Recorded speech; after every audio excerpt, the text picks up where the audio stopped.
அன்னைக்கு அன்றாடம் அபிஷேகம் அலங்காரம் புரிகின்ற சிறு தொண்டன் நான் தானம்மா. பொருளோடு புகழ் வேண்டும் மகனல்ல தாயே உன் அருள் வேண்டும் எனக்கென்றும் அது போதுமே.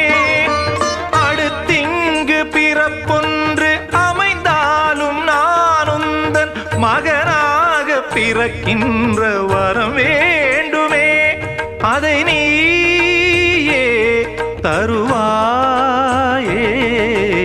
அம்மா என்றழைக்காத உயிரில்லையே, அம்மாவை வணங்காது உயர்வில்லையே.